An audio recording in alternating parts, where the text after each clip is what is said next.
diskusi bentar sama perkataan Bang Zuma. Iya. Jadi gini, Bung. Saya banyak beberapa anak didik mu'alaf, baik dari kalangan intelektual, cendekiawan, yang sekarang ini posisinya ya. Itu prosesnya saya belajar dan dia juga belajar. Itu unik. Ya Hadi, ya Bashir, ya Tabibi, Nabiyullah khairul khalqi, khairul khalqi jami'an, lahu a'la manasibi wal marati, salatullahi subhanallah. Bismillahirrahmanirrahim. Assalamualaikum warahmatullahi wabarakatuh. Kamu muslimin yang dirahmati Allah, semoga Allah senantiasa curahkan segala rahmat, segala nikmat yang berkepanjangan dan tiada berhujung dari dunia hingga akhirat, insyaallah. Dan Allah pun kumpulkan kita para kaum muslimin di bawah naungan aras Allah beserta para nabi, beserta para orang-orang yang Allah kasih, Allah sayangi, Allah cintai, insyaallah, di bawah naungan aras Allah kelak di mana tiada naungan selain daripada naungannya, insyaallah. Amin amin Allahumma amin. Kaum muslimin, pada kesempatan pada sore hari ini saya akan mengasih sebuah video di mana video ini mengisahkan tentang bagaimana perdebatan Akhi Zuma ya, versus seorang jemaat yang penasaran dengan Islam, yang tadinya ya tujuannya untuk mengejek, namun dengan kesabaran Akhi Zuma akhirnya mungkin dia malu ya, akhirnya dia lembut dengan sendirinya. Baik kaum muslimin, demikian videonya. Enggak. Makanya dikatakan dalam Lukas 4 nomor 13, iblis mundur dari mencoba Yesus dan iblis menunggu waktu yang tepat. Kapan waktu tepat itu? Yaitu pada saat Yesus sudah terangkat ke langit, dia munculkan tokoh baru yang ngaku-ngaku Yesus.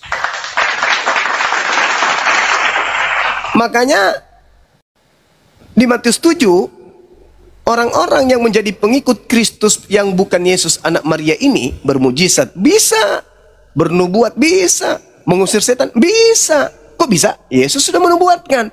Sebab Kristus palsu dan nabi-nabi palsu akan banyak melakukan mujizat dan tanda-tanda yang dahsyat. Coba. Berarti bisa. Pengikut-pengikut Kristus palsu ini bisa bermujizat? Bisa. Rasulullah bisa bermujizat? Bisa. Andi Simon bisa, kenapa tidak? Itu sudah dibuatkan. Tapi endingnya lihat. Pada hari itulah aku akan berterus terang kepada dia yang berkata, bukankah kami bernubuat, mengusir setan, bermujizat pakai namamu Yesus? Pada saat itulah aku akan berterus terang kepada mereka, enyahlah daripadaku, aku tidak mengenal kalian, kalian semua adalah pembuat kejahatan. Lalu mereka bernubuat, mengusir setan, mengobati orang di gereja, menyembuhkan orang. Itu Yesus mana? Yesus mana yang mereka panggil? Bukankah kami memanggil namamu, bernubuat, bermujizat, mengusir dan pakai namamu? Tapi Yesus mengatakan, aku tidak mengenal kalian. Berarti Yesus mana yang datang kepada mereka, yang membantu mereka mengobati orang sakit? Yesus palsu, yang adalah penguasa alam roh, yang Yesus katakan tadi di dalam Yohanes 12:31, yang dilemparkan keluar dan dia akan menyesatkan banyak orang. Itu saudara. Renungkan berarti, itu baik-baik. Berarti nubuat Yesus itu benar gitu? Benar dong. Benar nubuatan itu. Kenapa itu bisa benar? Karena kitab saudara itu dituliskan dari hasil penelitian. Anda ngerti nggak karya ilmiah? Ngerti kan? Karya ilmiah itu ada unsur kebenaran di dalamnya. Kenapa? Ada unsur kebenaran. Karena itu berbicara tentang pengetahuan. Nah, sedangkan penulis Bible menuliskan berdasarkan hasil upaya mereka mengumpulkan berita-berita, peristiwa-peristiwa, kejadian-kejadian, cerita-cerita yang ada di tengah-tengah masyarakat pada zaman itu. Berarti ada unsur kebenarannya. Seibarat skripsi ada unsur kebenarannya. Yang penting bukan pembimbingnya yang kemudian palsu. Mengaku-ngaku pembimbing, tapi ternyata nggak pernah menjadi dosen pembimbing. Hanya asisten dosen tok. Tapi ngaku-ngaku sebagai pembimbing. Itu palsu namanya. Begitu saudara. Tapi kalau dikatakan bahwasanya murid Yesus mendapatkan pengajaran, oh jelas. Karena memang Yesus memiliki murid-murid. Tapi sayangnya muridnya mengenal gurunya hanya sebagai dosen bagi Bani Israel. bukan sebagai pencipta dosen. Ini yang saudara-saudara Kristen harus pahami dengan baik. Jadi tujuan kami umat Islam ini apa endingnya? Ya, membersihkan Yesus dari tuduhan-tuduhan, sangkaan-sangkaan negatif tentang dirinya. Kurang apa lagi Islam baiknya ini? Ketika Kristen mengatakan Yesus ditampar, Islam mengatakan tidak. Tapi ketika Islam yang mengatakan Yesus tidak dibagikan kainnya, tidak ditelanjangin, Kristen marah. Oh enggak, Yesus kami itu ditelanjangin. Ketika umat Islam mengatakan Yesus tidak diludahin, enggak, Yesus itulah yang diludahin. Ketika umat Islam mengatakan Yesus itu tidak dibunuh, oh tidak, Yesus itu yang dibunuh. Sekarang pertanyaannya, kok tipikal karakter sifat-sifat iblis mirip dengan kalian? Kok bisa gitu, Bang? Memang begitu. Berat, Ya kan? berat. Memang berat. Jadi kalau ijazah palsu dipakai untuk menjadi pengikut atau lulusan sekolah Yesus, Yesus itu yang guru. Nah, itu bahaya itu. Selamat siang Berat semuanya. Selamat siang host Bang Zuma. Iya. Ya, Iya, salam. Ya, Bang Piro dari Kristen ya. Iya Kristen Bang. Anda jangan sambil ngecas Pak, ada noise buffering. Oke siap. Dicabut casannya. Iya. Baik, silakan kalau mau bertanya atau diskusi. Aku cuman mau bertanya sama Bang Zuma, bisa Bang Zuma ya? Izin Bang. Boleh. Bang, kalau masuk Islam gitu Bang, bisa ndak syahadatnya misalnya begini, aku percaya sama Allah Subhanahu wa taala, sama percaya rasulnya, tapi bukan Muhammad, tapi Isa Al-Masih. Itu rangkaian daripada iman. Oh. Itu rangkaian dari iman. Karena umat Islam itu salah satu rukun imannya harus percaya kepada Isa Al-Masih sebagai nabi yang diutus oleh pencipta langit dan bumi kepada kaum Bani Israel. Nah, sekarang kita mau kemana? Kalau iman kita hanya kepada Nabi Isa alaihissalam, sedangkan Nabi Isa hanya untuk Bani Israel, dan kita bukan Bani Israel. Inni Rasulullahi ilaikum. Nabi Isa berkata dalam Al-Quran kepada Bani Israel, ya Bani Israel, ini sesungguhnya aku ini Rasul, utusan Tuhan ilaikum kepada kalian. Nah, kita bukan Bani Israel. Makanya ketika Nabi Isa datang, dia katakan, aku datang memberitakan kabar gembira tentang datangnya seorang Nabi Rasul penutup bernama Ahmad.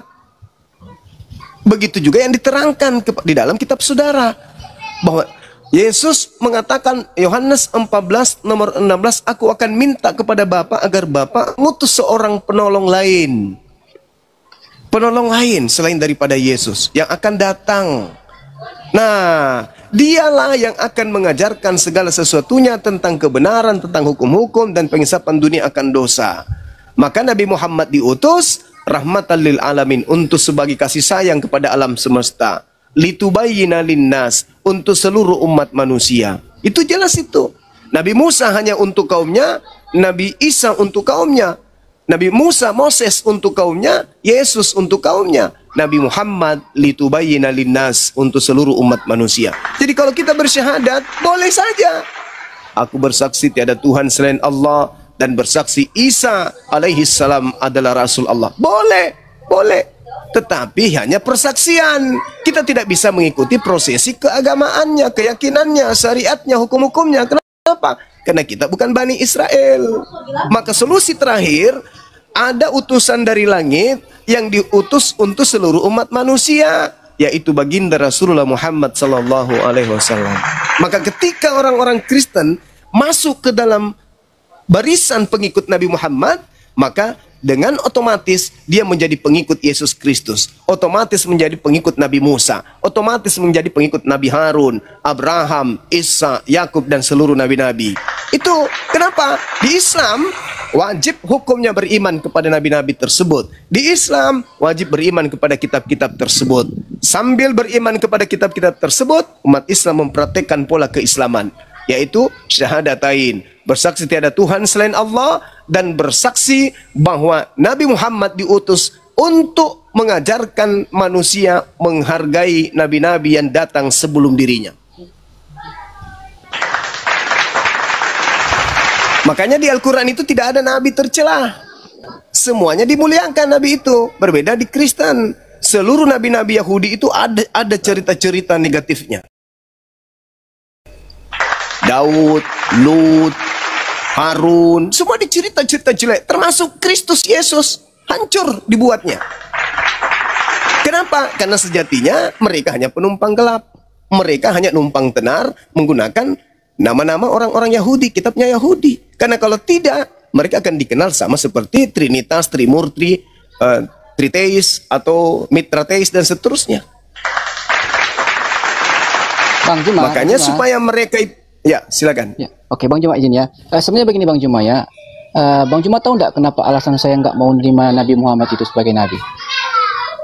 Iya, silakan. Masalahnya begini Bang Juma ya.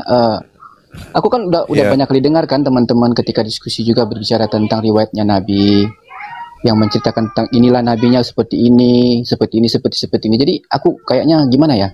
Rasa gimana ya dalam hati saya, nggak bisa terima aja sih dengan apa yang diriwayatkan di dalam hadis-hadis berbicara tentang Nabi Muhammad itu loh.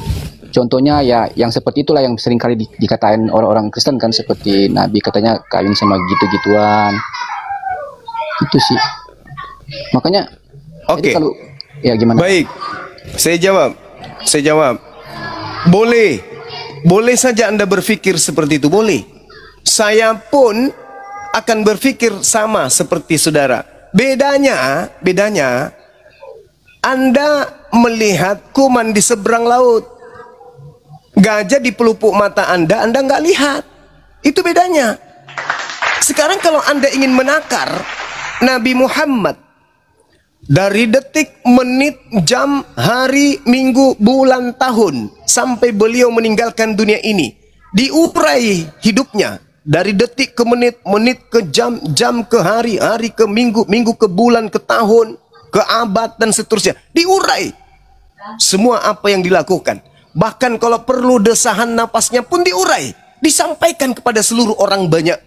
Silsilanya jelas, rumah tangganya diurai, hubungannya dengan orang tuanya diurai, tetangganya, masyarakatnya, pemerintahannya, kerajaannya, kitab sucinya, ucapannya, persetujuannya, kesepakatannya, semua diurai. Rangkaian uraian tentang Nabi Muhammad muncul 2 poin yang negatif. Tuduhan orientalis barat. Yang kedua, tuduhan orang-orang yang tidak berilmu. 2 hal ini tidak akan pernah menjatuhkan kemuliaan beliau sebagai nabi suci. Itu hanya tuduhan yang didasarkan dari kebencian, dari ketidaktahuan. Sedangkan kalau Anda ingin menakar beliau dengan manusia lain, maka harus Anda jujur mengakui. Anda harus mendudukkan dulu, siapa Paulus ini? Bagaimana hari pertama hidupnya? Hari kedua, hari ketiga, hari keempat, hari kelima. Tahun pertama, tahun kedua, usia ke-3 tahun, usia ke-5 tahun, usia pada saat dia dewasa, usia pada saat dia remaja. Ngapain aja dia? Siapa nama bapaknya? Siapa nama ibunya? Bagaimana dia ketika dia kemudian mengaku sebagai ahli kitab? Apa yang dilakukan? Pada saat tahun sekian dia ngapain? Tahun sekian dia ngapain? Ada diceritakan sebuah buku? Saya sebagai muslim rindu. Saya sebagai muslim rindu. Dan saya siap membuang dana besar kalau ada yang mencetak buku tentang riwayat hidup Paulus lengkap. Atau jangan Paulus, terlalu berat. Yesus. Sedangkan narasi yang muncul secara histori di dalam Bible, usia 13 tahun sampai usia 29 tahun, Yesus yang adalah Tuhannya Kristen kehilangan sejarah. Yesus ngapain aja usia 13 tahun? Usia 14 tahun, 15 tahun. Mana tahu dia menjual pecel lele. Mana tahu dia judi online, tapi itu tidak mungkin. Tapi mungkin mana lagi? Kita multitafsir tentang sejarah hidupnya. Karena tidak ada berbeda dengan Nabi Muhammad. Mari kita uji nabiku. Pada saat nabiku usia 1 tahun, usia 2 tahun, usia 3 tahun, 4 tahun sampai beliau meninggalkan dunia ini. Coba Anda bandingkan. Jangankan hal sepele. Allahumma salli ala sayyidina Muhammad wa ala ali sayyidina Muhammad. Coba Anda bayangkan, ketika Ketika di dalam kitab Wahyu 1 nomor 1 dikatakan, inilah wahyu Yesus Kristus yang diberikan Allah kepadanya untuk disampaikan kepada hamba-hambanya. Oke. It's okay, bro. Ketika kita dengarkan itu, wow, bagus sekali. Yesus menerima wahyu. Tapi ketika ditanya, mana wahyu pertama yang diterima oleh Yesus? Gereja akan tenggelam setenggelam-gelamnya. Udah jelas. Ketika Paulus mengatakan, akulah Rasul Yesus Kristus yang diutus oleh Tuhan kita Yesus Kristus. Di mana Yesus kemudian pernah mengutus? Di mana kemudian Yesus pernah berfirman kepadanya? Kitab Roma, Galatia, Filipi dan seterusnya. Di mana? Tidak ada kejelasan. Ketika Nabi Muhammad diceritakan usia sekian, ibunya sudah ayahnya meninggal, kemudian ibunya meninggal, kemudian pamannya, kemudian kakeknya dan seterusnya, terinci. Lalu muncul pembenci-pembenci seakan melihat kuman di seberang lautan. Sedangkan kalau saya bertanya dengan pertanyaan sepele, seorang utusan Tuhan akan dipilih dari manusia yang terbaik, dari silsilah terbaik, dari manusia terbaik, dari sejak Nabi Adam alaihissalam sampai kepada ibu yang menyusuinya, sampai kepada darah yang mengalir dalam tubuhnya, sampai kepada daging yang keluar dari rahim ibunya, harus bersih, harus murni. Kenapa? Dan dalam kitabnya Yahudi pun diterangkan dalam Mazmur 58 nomor 3 dan seterusnya. Tuhan menetapkan orang benar dari sejak dalam kandungan. Tuhan menetapkan penyesat dari sejak kandungan. Oleh karena itu, benar tidaknya seorang utusan harus kita lihat dari silsilahnya. Boleh nggak kita ceritakan di sini sedikit? Nama bapaknya Paulus itu siapa? Allahu Akbar. Ada yang tahu? Tidak ada yang tahu. Tetapi mata kalian tertutup, kepala kalian tertutup, telinga kalian tertutup, hati kalian tertutup. Menelan mentah-mentah 13 buku yang dikarang Paulus Anda telan, menjadikan Anda menjadi penyembah Kristus tanpa Anda tahu siapa Kristus ini. Sedangkan baginda Rasulullah Muhammad sallallahu alaihi wasallam, apa yang disembunyikan dari hidupnya? Dituduh menikahi seorang anak bernama Siti Aisyah. Larangan apa? Hukuman apa yang dilanggar? Agama tidak, negara tidak, adat juga tidak. Dan itu terjadi di tradisi Arab di 1400 tahun silam. Tiba-tiba kita muncul orang yang suka nonton film bokep, orang yang suka bermaksiat, suka perkosa diri sendiri, tidak bisa membedakan haram halal, mencoba untuk menakar kemudian manusia suci selevel Nabi Muhammad. Allahumma. Siapa kita ini? Siapa kita ini? Sedangkan orang Arab sesama dengannya, orang-orang jahiliyah, orang-orang beringas, orang yang tidak pernah tunduk kepada satu hukum apapun selain kepada hukum Nabi Muhammad, tidak pernah menuduh Nabi Muhammad dengan tuduhan keji seperti itu. Dari kitab mana Anda baca? Hanya karena sudah mendarah daging kebencian yang disuntikkan oleh orang-orang orientalis barat. Nabi Muhammad pedofil, Nabi Muhammad tukang perang, Nabi Muhammad tukang kawin. Cuman itu doang. Cuman itu aja. Sedangkan orang yang Anda datangi setiap hari Minggu yang berdiri sebagai orang suci di hadapan saudara, bersunat pun kagak. Itu hanya karena penolakan, karena kebencian kepada beliau. Orang-orang setiap hari belajar tentang napas beliau, tentang cahaya beliau, bagaimana beliau ini, apa yang dilakukan, kemudian beliau menangis dan meneteskan air mata. Membaca kitab tentang riwayat hidupnya, sirah nabawiyah lengkap, mereka terurai air mata. Kenapa mereka tahu sumber? Mereka mengerti tentang yang sebenarnya, bukan hanya omon-omon, mendengarkan bisikan gosip-gosip murahan di luar tentang beliau, tetapi mengambil kitabnya, membaca kitabnya dengan tekun, menelaah, mencari di mana titik kelemahannya manusia ini. Dan alhasil tidak ada manusia yang belajar Islam yang menemukan sedikit pun celah pada diri baginda Rasulullah Muhammad sallallahu alaihi wasallam. Yang belajar loh ya, yang belajar, bukan Bang yang Suma. Cuma omon-omon saja. Ya, silakan. Ya, Bang Suma gini Bang Suma ya. Aku minta petunjuk sama Bang Suma ya. Gimana caranya Bang Suma supaya doktrin yang masuk ke otak aku ini tentang hal-hal yang negatif yang belum tentu juga benar sih tentang Muhammad juga, itu bisa lepas dari saya Bang Suma, supaya aku bisa nerima tentang bagaimana untuk supaya aku bisa masuk Islam, kan gitu. Soalnya kan aku juga kan dari Kristen. Aku juga kan dari Kristen kan. Kayaknya agak sulit juga sih untuk apa ya namanya ya, untuk cepat lepas dari doktrin-doktrin itu tentang sifat-sifat negatif dalam tanda kutip ya Nabi Muhammad itu di dalam otak saya itu loh. Gimana sih Bang Suma? Ya. Jadi simpel sekali. Allah akan memberi petunjuk kepada siapapun yang meninggalkan dusta. Innallaha la yahdi man huwa kazibun kafar. Sungguh Allah tidak memberi petunjuk kepada pendusta, kepada orang yang ingkar. Tidak akan memberi petunjuk. Maka yang diberi petunjuk itu adalah mereka yang mendalami Bible terlebih dahulu. Ketika mereka sudah mendalami Bible terlebih dahulu, mendalami dalam arti kata belajar dengan sungguh-sungguh terhadap Bible, maka semua untaian dusta yang ada di dalam dirinya tentang Yesus, tentang Tuhan akan lepas satu persatu.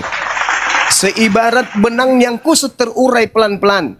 Karena Allah tidak akan memberi petunjuk kepada siapapun yang masih ada kebencian di dalam dirinya, yang masih ada dusta di dalam dirinya. Kalau masih mengimani Bible tanpa kemudian belajar Bible, lalu mencoba untuk mengkaji Al-Quran, maka akan terjadi dua hal. Membekukan hati saudara, membenci terhadap Islam, dan hidup dalam kebodohan. Atau yang kedua, Anda dudukkan perkara itu dengan kedudukan pada tempatnya. Apa itu? Ambil Bible, Anda pelajari. Gunakan akal sehat Anda untuk menelaah. Yang pertama, ketika dikatakan Tuhan beranak dan Tuhan diperanakkan, tanya akal sehat saudara, rasionalkah tersebut? Ketika kemudian ada Tuhan yang minta kepada Tuhan yang lebih senior, tanya pada diri Anda, masuk akalkah hal tersebut? Ketika kemudian Anda menyembah kepada hal yang dilahirkan oleh manusia yang punya kelemahan, dan Anda katakan manusia melahirkan Tuhannya, apakah Anda bisa terima hal tersebut? Dan yang terakhir, ketika Anda mempertuhankan sosok makhluk yang setara dengan makhluk lainnya, apakah bisa ditelaah dengan pikiran Anda hal tersebut? Kalau Anda sudah melanggalkan item-item tersebut, mari silakan datang kepada Bang Sumang, kita belajar Al-Quran, kita belajar Islam. Selama hal empat ini masih ada di dalam diri Anda, Tuhan itu tiga dalam satu pribadi atau satu hakikat. Tuhan itu bisa memohon kepada Tuhan yang lain. Tuhan itu kemudian diperanakkan oleh manusia. Tuhan itu setara dengan makhluk yang lain. Anda tidak akan sampai kepada cahaya Islam. Yang ada hanya bolak-balik, keraguan, bimbang, keragu, bimbang, ragu. Sehingga apa yang terjadi? Sedikit saja Anda akan mengalami hal yang dialami oleh umat Islam kebanyakan. Maksud Bang Suma, banyak umat Islam menjadi Islam bukan karena proses berpikir, tapi karena cuma ikut-ikutan keluarga, emak, ayah kebetulan Islam. Begitu mereka hidup dalam masyarakat, kehidupan sosial, ditimpa musibah, kelaparan, ekonomi, sakit, pendidikan, miskin, dipecat, rapuh. Datang misionaris menawarkan agama baru, mereka tinggalkan agama yang Islam. Kenapa? Karena mereka berislam tanpa proses berpikir. Tapi kalau orang berislam karena berpikir, mau Anda tawarkan apapun, dia tidak akan meninggalkan akidahnya. Nah, saya tidak ingin Anda ada dalam posisi itu. Yang saya inginkan adalah kembali dulu di rumah, pelajari agamamu baik-baik, baca Biblemu baik-baik. Kalau Anda sudah menanggalkan itu, dalam arti kata ragu saja dulu. Bahwa ini tidak mungkin Tuhan itu ada tiga pribadi. Tidak mungkin Tuhan itu berdoa kepada Tuhan. Tidak mungkin kemudian Tuhan mengutus Tuhan. Tidak mungkin manusia melahirkan Tuhan. Tidak mungkin Tuhan itu setara dengan makhluknya. Setelah itu Anda yakini 100%, mari Islam akan menuntun Anda kepada ajaran Yesus yang sebenarnya. Karena Al-Quran mengatakan itu tadi, Innallaha la yahdi man huwa kazibun kafar. Sungguh Allah tidak memberi petunjuk kepada pendusta. Karena kapan Anda masih di Kristen, saya tanya satu pertanyaan, pasti yang terlontar dari mulut Anda adalah dusta. Contoh, berapa Tuhan Anda? Anda akan mengatakan satu. Bohong enggak itu? Bohong. Itu sudah bohong. Itu sudah bohong. Dasar awal saja sudah bohong. Nah, kalau Anda masih ada di situ, maka Anda tidak akan mendapatkan petunjuk. Jadi solusinya apa Bang Suma? Ketika saya ditanya bagaimana cara aku berislam? Akal. Akal dulu. Akal dulu yang Anda pakai. Fungsikan dulu serpihan cahaya Tuhan pencipta langit dan bumi yang dititipkan kepada kita berupa akal. Kalau itu sudah berfungsi, tombolnya sudah Anda pencet on, maka akan terang. Benderang akan datang menyertai Anda. Silakan. Ya, benar Bang Juma. Makanya maksud aku begini Bang Juma. Aku pingin masuk Islam kan begitu. Cuman aku nggak mau kayak omongan Bang Juma tadi kan, masuk Islam itu hanya nggak berakal, nggak berpikir kan begitu. Jadinya nantinya bisa aja juga murtad nantinya kan begitu. Makanya pinginnya aku sih sebenarnya kalau masuk Islam kan kayak sama Bang Juma udah berpikir seperti apa Nabi Muhammad itu, Qurannya seperti apa, Allah SWT-nya seperti apa. Itu maksud aku nggak mau terburu-buru sih, benar sama perkataan Bang Zuma. Iya. Jadi gini, Bung. Saya banyak beberapa anak didik mu'alaf, baik dari kalangan intelektual, cendekiawan, yang sekarang ini posisinya ya. Itu prosesnya saya belajar dan dia juga belajar. Itu unik. Salah satunya ketika saya katakan kepada dia, "Kamu makhluk." Dia katakan, "Iya, aku makhluk." "Adakah rasa takut kepada Tuhan, pencipta langit dan bumi?" Dia katakan, "Ada." Nah, kalau kamu takut kepada pencipta langit dan bumi, bagaimana akal Anda menerima ada Tuhan turun ke bumi, ditampar, ditombak, diludahin, dibunuh oleh ciptaannya? Apakah Anda mengakui itu tanpa ada rasa takut, tanpa ada rasa risih, tanpa ada rasa terbebani? Ini Tuhan yang menghancurkan Sodom Gomora, yang menciptakan neraka untuk memblender manusia, turun ke bumi netek sama manusia. Apakah Anda tidak merasa sedikit risih? Enggak ada rasa takut untuk mengucapkan itu? Kata dia, "Loh, setelah Anda tanya Bang Suma pertanyaan ini, saat ini juga baru muncul ketakutan. Selama ini jangankan ketakutan, saya anggap itu adalah suatu kegagahan. Tuhan kami datang, kami bertepuk tangan karena datang dengan kasihnya mati untuk dosa-dosa kami." Itu jadi lelucon, malah sesuatu yang berbalik dari apa yang saudara pertanyakan. Sekarang ketika saudara bertanya, adakah rasa risih, adakah rasa takut terhadap pencipta langit dan bumi yang mampu menghancurkan kemudian apapun yang ada? Apakah Anda rasa takutnya? Sedangkan Yesus mengatakan, jangan kau takut kepada dia yang hanya mampu membinasakan manusia, tapi takutlah kepada dia yang mampu membunuh manusia dan melemparkan manusia ke dalam api neraka. Adakah sedikit rasa takutmu kepada hakikat tersebut? Apa kata teman saya sebelum dia syahadat? "Bang, saya kok gemetaran ini sekarang. Kenapa bisa?" "Wah, saya kemarin mengimani Tuhan saya mati loh, dibunuh demi untuk menyelamatkan manusia. Sementara Tuhan itu maha kuat, maha dahsyat, maha perkasa." Lantas saya bacakan surah apa? Saudaraku, saya hanya mengatakan begini, saudaraku, innama tunziru manittaba az-zikra wa khasyar rahman bil ghaib fabashshirhu bimaghfiratin wa ajrin karim. Sesungguhnya engkau hanya memberi peringatan kepada orang-orang yang mau mengikuti peringatan dan yang takut kepada Tuhan yang Maha Pengasih, walaupun mereka tidak melihatnya, maka berilah mereka kabar gembira dengan ampunan dan pahala yang mulia. Saya hanya butuh waktu 3 hari. Waktu itu saya masih ngajar beliau, saya kebetulan ngajar bela diri. Bukan hari bela diri dia datang. Saya bilang, "Loh, enggak latihan hari ini, Dek." "Enggak, Bang, saya masih mau melanjutkan pertanyaan saya yang kemarin." Sampai pada ujungnya, mertua saya pada saat itu temannya, "Nak, kok sampai jam 3 tadi subuh nggak tidur? Kasihan loh itu, saya lihat pagi-pagi badannya penuh dengan bekas-bekas nyamuk." Apa solusinya? Karena anak ini mau betul-betul menemukan Islam, saya belikan kelambu di pasar. Kami belajar di dalam kelambu. Kelambu itu dibuat di rumah waktu rumah saya masih dulu. Kami bikin kelambu, di dalam kelambu itulah kami berdua bertanya. Beliau jurusan kedokteran, alhamdulillah sekarang sudah selesai S2. Beliau mengambil spesialis saraf. Bedah saraf.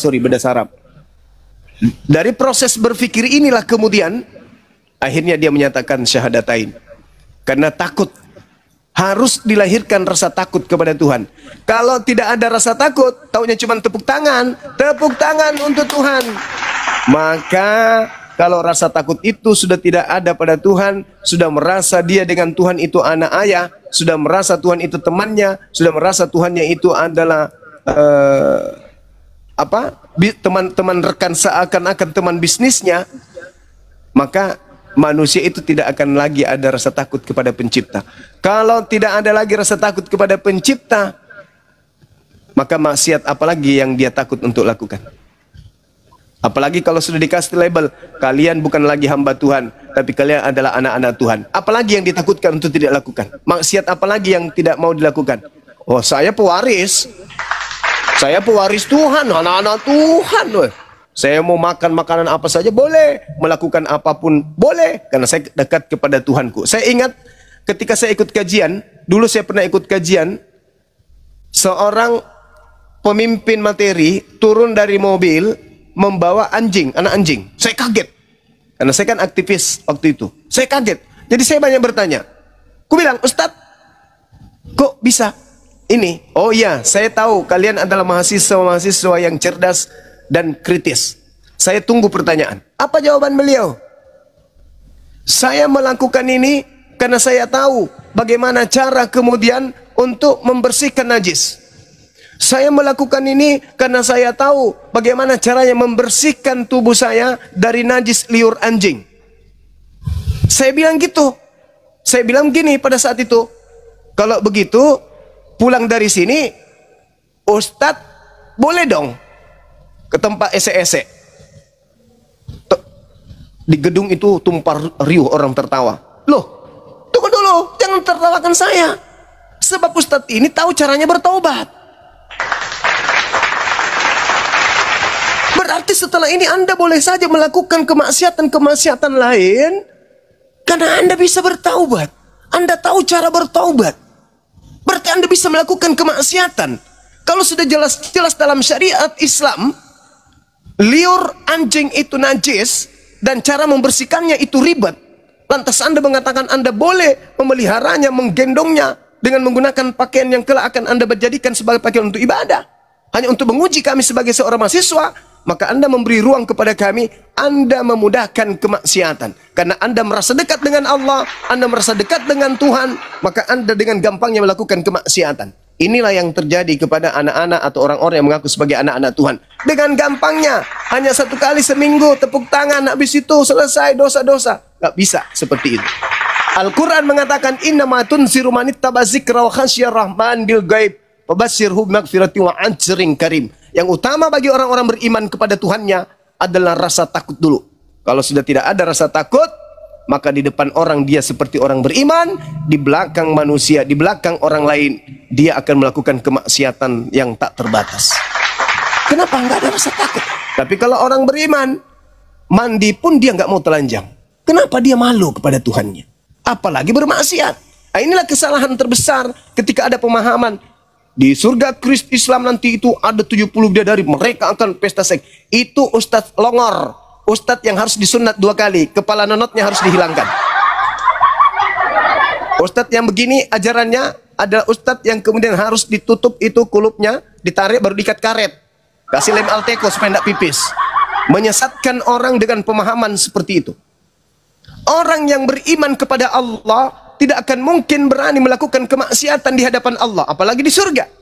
Maka kalau diberi bidadari, bukan untuk pesta seks. Pemateri-pemateri yang selalu mengatakan itu harus ditenggelamkan. Pemateri yang tidak benar, mendidik anak Islam dengan tidak baik. Bukan begitu cara menyampaikan narasi. Bidadari itu pelayan. Seorang yang taat dan takut kepada Tuhannya, bagaimana mungkin ingin melakukan sesuatu yang vulgar di hadapan Tuhan? Tapi itu kan satu kenikmatan. Betul, itu satu kenikmatan. Tapi orang yang beriman akan tahu caranya bersikap di hadapan Tuhannya. Bukankah kenikmatan tertinggi di surga itu adalah melihat Allah? Enggak malu di hadapan Allah melakukan hal-hal yang seperti di dalam bokep itu. Anda katakan pesta seks. Enggak malu di hadapan Tuhanmu? Malu. Kalau Anda masih punya malu, berhenti mengatakan itu. Ucapan 70 bidadari itu hanyalah alat untuk merangsang orang-orang jahiliyah pada zaman itu untuk menanggalkan kemaksiatan berupa persinahan dan tidak menghargai wanita. Maka dengan cara itulah kemudian Nabi Muhammad merubah pola pikir orang-orang jahiliyah untuk kemudian menjadi orang yang beradab, menghargai wanita, menghargai pernikahan, menghargai kemudian perbudakan, tidak menganggap budak itu sebagai hewan. Nah, ini yang penting. Jadi kalau ada dai, orang yang suka bertablik, baru tampil di media mengatakan hal-hal yang tidak sesuai dengan pola, maka tenggelamkan ya pemateri-pemateri seperti itu. Itu pemateri duit yang tidak mengkaji Islam secara makrifat, secara menyeluruh. Saya kira begitu, saudara. Ya, baik. Silakan. Bang Zuma, izin sekali lagi Bang Zuma, satu lagi Bang Zuma ya. Iya. Makanya begini Bang Zuma, aku kan tinggalnya di Sulawesi Utara. Kan. Terus kampung aku juga memang nggak ada masjid, nggak ada umat Islam, apalagi ustadz nggak ada. Iya. Maksud aku begini Bang, aku juga kan kalau pingin cari ustadz gitu, mau bincang-bincang tentang Islam kan, memang nggak ada Bang Zuma, kagak ada di kampung kami ini, nggak ada. Terus kedua, aku juga biar bagaimanapun aku juga kan takut juga sama keluargaku. Semua keluarga aku itu semua Kristen semua Bang, nggak ada yang Islam, semua Kristen semua, nggak ada Islam. Nah, makanya aku datang ke kumal-kumal seperti ini, pingin cari kumal-kumal Islam seperti ini ya. Seperti ini aku mau cari tahu aja sih kebenaran dalam Islam itu seperti apa, kan gitu. Makanya aku nggak terkesan kalau aku masuk Islam itu nggak terkesan buru-buru kayak Bang Zumai bilang tadi, nggak berpikir udah masuk Islam lagi, kan begitu. Iya, betul. Ya, makanya saudaraku, aku pingin gini Bang, aku kan udah follow Bang Zuma. iya. Nah, gimana caranya aku bisa komunikasi sama Bang Zuma? Gak harus seperti kayak di Komal begini kan? Ada nomor Excel saya Bang. Nanti hubungi Kian Santang, di follow aja beliau. Banyak kok teman-teman kita non Muslim yang selalu komunikasi pribadi di belakang. Mereka konsultasi, mereka bahkan ada di antara mereka yang kami jumpa ngopi sampai berapa jam kita ngobrol. Saya dekat dengan kepala Departemen Agama Kabupaten Toraja. Saya akrab banget, akrab sekali. Nah, yang terkait dengan yang saudara katakan barusan, di tempat saudara saya ini tidak ada rumah ibadah, masjid dalam arti kata ada. Tidak ada. Iya, Baginda Rasulullah Muhammad SAW, kenapa beliau bertahannuts, menyepi, menyendiri, berfikir. Beliau jauh dari Nabi Musa, beliau jauh dari Nabi Isa alaihissalam, jauh dari pengajaran Yesus Kristus, jauh. Tidak ada padanya kitab suci, tidak ada utusan datang kepadanya, tidak ada sahabat-sahabat Nabi Musa atau sahabat-sahabat Nabi Isa atau pengikut-pengikut Yesus atau murid-murid Yesus yang datang kepadanya memberikan pencerahan tentang Allah, memberikan pencerahan tentang pencipta, memberikan pencerahan tentang ibadah dan seterusnya. Beliau berfikir dan berfikir apa yang terjadi. Tidak mungkin ini tidak ada yang mengaturnya. Tidak mungkin Tuhan itu enggak ada. Akhirnya Allah yang sudah merencanakan terlebih dahulu mengutus roh kebenaran kepadanya. Itu butuh proses lama. Sedangkan saudara ada di Indonesia, keluar dari kota saudara, bergejibun ustadz, bergejibun masjid. Jadi banyak kemudian jalan untuk menuju kepada Islam. Ya, termasuk saya bersedia untuk berdiskusi dengan saudara.